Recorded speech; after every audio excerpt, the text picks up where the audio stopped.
we have a really good showing today, actually, and we've got a lot of people that are very, very concerned about this jail.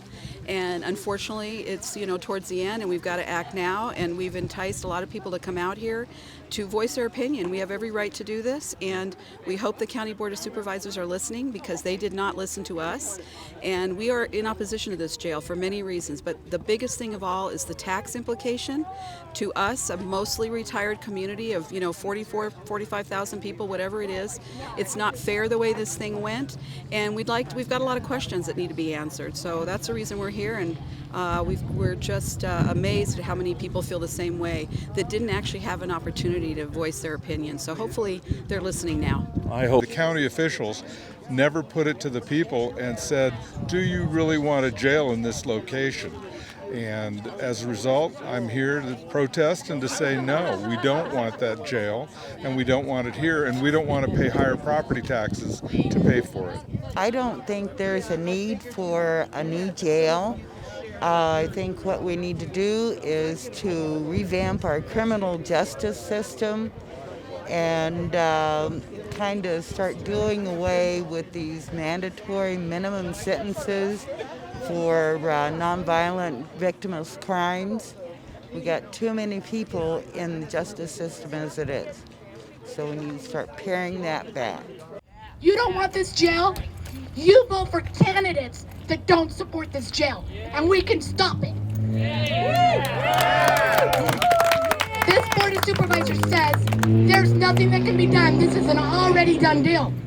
I'll tell you what, they forgot who they work for. They work for us, and we will fire them. Damn right. Yes! There's definitely sentiment that we do not want this jail. We certainly don't want it now in the middle of the pandemic. We don't support the taxes that's associated. That's $4.3 million, and that's just 144 beds. They tell us they're going to go up to 600 beds, and we don't know how much that'll be.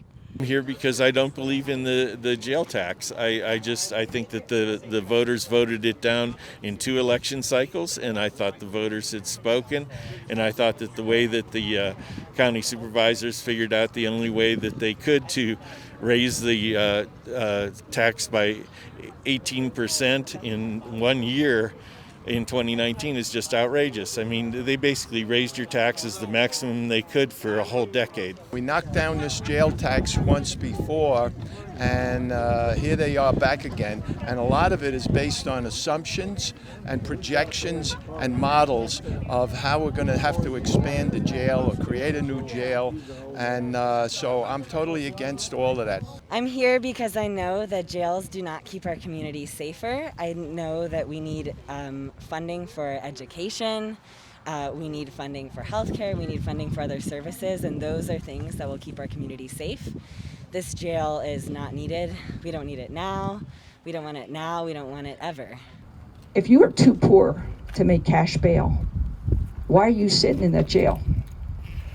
If you need mental health and substance abuse services, why are you sitting in that jail? These are all these alternatives to incarceration we're talking about. Since 1970, across the nation, we've had a 277% increase in jails in this nation.